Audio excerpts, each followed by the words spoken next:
बातमी आहे पिंपरी चिंचवड काँग्रेसतर्फे भिडे गुरुजी यांच्या निषेधार्थ करण्यात आलेल्या आंदोलनाची। शनिवार दिनांक 29 जुलै 2023 रोजी पिंपरी चिंचवड शहर काँग्रेस कमिटीतर्फे महात्मा गांधी यांच्या विरुद्ध भिडे गुरुजींनी केलेल्या टीकेवर पिंपरी चिंचवड येथील डॉक्टर बाबासाहेब आंबेडकर स्मारकासमोर आंदोलन करण्यात आले। हे आंदोलन पिंपरी चिंचवड काँग्रेस कमिटीचे शहराध्यक्ष कैलास कदम यांच्या नेतृत्वात करण्यात आले। भिडे गुरुजी यांच्या महात्मा गांधींप्रती केलेल्या वक्तव्याविरोधात मोठ्या प्रमाणात काँग्रेसच्या कार्यकर्त्यांनी भिडे गुरुजींचा निषेध व्यक्त केला। तसेच काँग्रेस कार्यकर्त्यांनी केंद्र व राज्य सरकारविरुद्ध जोरदार घोषणाबाजी करत आंदोलन केले। त्याचबरोबर भाजप सरकार भिडे गुरुजींना आपल्या पाठीशी घालत आहे असा आरोप देखील आंदोलनकर्त्यांकडून यावेळी करण्यात आला। या आंदोलनात पिंपरी चिंचवड शहरातील विविध संघटना भिडे गुरुजींच्या वक्तव्याच्या निषेधार्थ एकवटलेल्या पाहायला मिळाल्या। तसेच भिडे गुरुजींवरती कठोरात कठोर कारवाई न झाल्यास पिंपरी चिंचवड शहर काँग्रेस कमिटीच्या वतीने तीव्र आंदोलन करण्यात येईल असा इशारा आंदोलनकर्त्यांनी यावेळी दिला।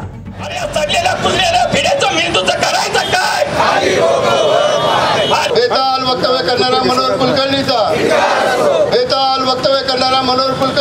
देवेंद्र फडणवीस करायचं काय?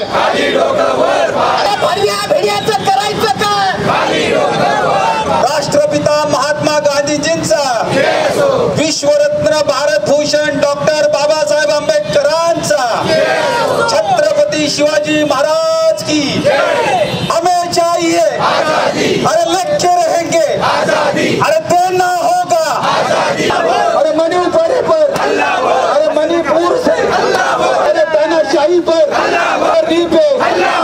जातिवाद पर, अरे जातिवाद पर, अरे जातिवाद पर, अरे सीना तान के। ज्या पद्धतीने देशामध्ये वाढलेली बेरोजगारी, देशामध्ये वाढलेली महागाई, शेतकरी, कामगार, कष्टकरी सर्व जाती धर्माचा घटक हा त्रस्त आहे गेल्या 9 वर्षापासून। संसदेमध्ये केंद्रामध्ये चुकीच्या पद्धतीने शेतकऱ्यांचे विधेयक आणले, कामगारांचे विधेयक आणले आणि सगळ्या जाती धर्मांमध्ये एक तेढ निर्माण करण्याचं एक मोठं षडयंत्र या देशामध्ये सुरू आहे। ज्या पद्धतीने आपल्याला कल्पना असेल मणिपूरमधल्या झालेल्या घटना आणि मणिपूरमध्ये ज्यावेळेस ही घटना घडली 2 समाजामध्ये तेढ निर्माण झाला। महागाईच्या वरती अख्खा देश त्या ठिकाणी एकदम देशाची परिस्थिती अत्यंत हलाखीची आहे।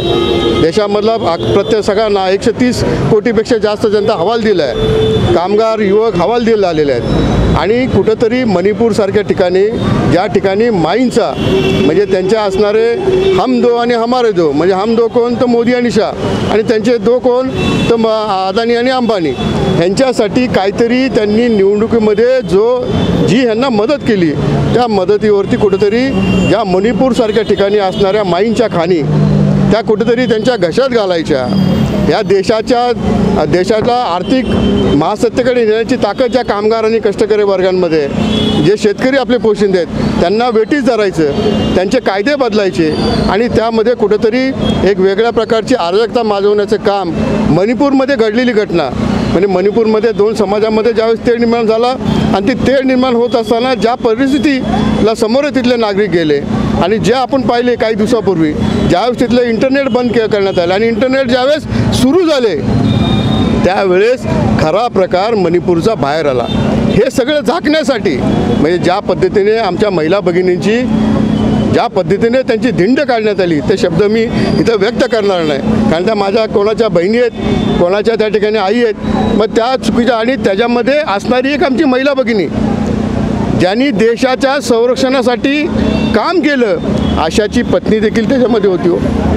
तिलासुद्धा त्यांनी सोडलं नाही त्या नराधमानी आणि आपले पंतप्रधान, देशाचे आदरणीय पंतप्रधान अमेरिकेसारखा म्हणजे दौऱ्यावरती होते। म्हणजे ह्या देशामध्ये काय चाललं आहे, ह्या देशामध्ये देशाला कुठं आपण घेऊन चाललो आहे, या राज्याला आपण कुठं घेऊन चाललो आहे आणि त्याच्यावरती कुठंतरी पडदा टाकायचा। म्हणून हे संभाजी भिडेसारखे हे आपलं संभाजी भिडे नाव घेणार नाही, कारण संभाजी हे छत्रपतींचं नाव आहे, संभाजी हे छत्रपतींचं नाव आहे। त्यांनी या आपल्या सगळ्यांसाठी एक फार मोठं काम केलेलं आहे। हा खरं नाव त्यांचं मनोहर कुलकर्णी। या मनोहर कुलकर्णीसारख्या ह्या विदूषक माणसाने ज्याला विकृती आपण असं म्हणू, त्या विकृती असणाऱ्या व्यक्तीने अनेक वेळा चुकीचे वक्तव्य केलेले आहेत. आपल्या सगळ्यांना कल्पना, आपल्या सगळ्यांच्या चॅनलच्या माध्यमातून अनेक वक्तव्य आपण त्यांचे पाहिलेले ऐकलेली आहेत. अशाच या व्यक्तीने राष्ट्रपिता महात्मा गांधी ज्यांनी ह्या देशाला एक वेगळ्या प्रकारचं स्वातंत्र्य मिळवून दिलं आणि देशाला स्वातंत्र्य मिळवून देत असताना ज्या परिवारामध्ये बलिदान आहे, ज्या परिवारामध्ये त्याग आहे, बलिदानाने त्यागाची भावना असणारा असा हा परिवार आणि महात्मा गांधीच्याबद्दल जे वक्तव्य त्यांनी केलं ते वक्तव्य निषेधार्ह आहे. अशा व्यक्तीवरती काँग्रेस पक्षाच्या वतीने, आमच्या वतीने मागणी आहे की त्यांच्यावरती गुन्हा दाखल झाला पाहिजे, त्यांना ताबडतोब अटक झाली पाहिजे आणि असे बेताल वक्तव्य करणाऱ्या या मनोहर कुलकर्णीला याचा बंदोबस्त या केंद्र आणि राज्य सरकारने केला पाहिजे, अशी प्रामुख्याने काँग्रेस पक्षाची मागणी आहे. आणि जर ही मागणी पूर्ण झाली नाही तर निश्चितपणे येणाऱ्या कालावधीमध्ये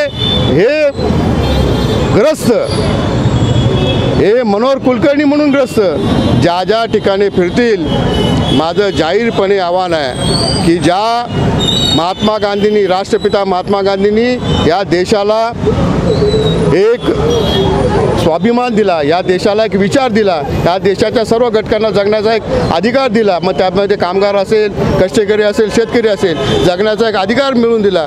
अशा राष्ट्रपिता महात्मा गांधींबद्दल हे चुकीचं वक्तव्य करणाऱ्या मनोहर कुलकर्णीला ताबडतोब या सरकारने त्यांच्यावरती गुन्हा दाखल करून त्यांच्यावरती कारवाई केली पाहिजे, अशी आमची काँग्रेस पक्षाची प्रामुख्याने मागणी. पुढची आमची भूमिका ही अत्यंत, जर त्यांना अटक झाली नाही तर काँग्रेस पक्षाच्या वतीने एक तीव्र आंदोलन त्या ठिकाणी निश्चितपणे छेडण्यात येईल आणि ज्याची जर त्यांच्यावरती, आता तुम्हीच बघताय की जे कोणी काही बोलले नाहीत आणि जे कोण काय बोलले तर त्यांच्यावर ताबडतोब गुन्हे दाखल होतात, देशद्रोहासारखे गुन्हे दाखल होत आहेत.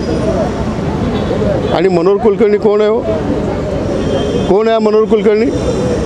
त्याच्यावरती काहीच नाही. काय केलं त्यांनी, म्हणजे आपल्याला सगळ्यांना कल्पना आहे त्यांनी काय काय कुठं कुठं वक्तव्य केलेत.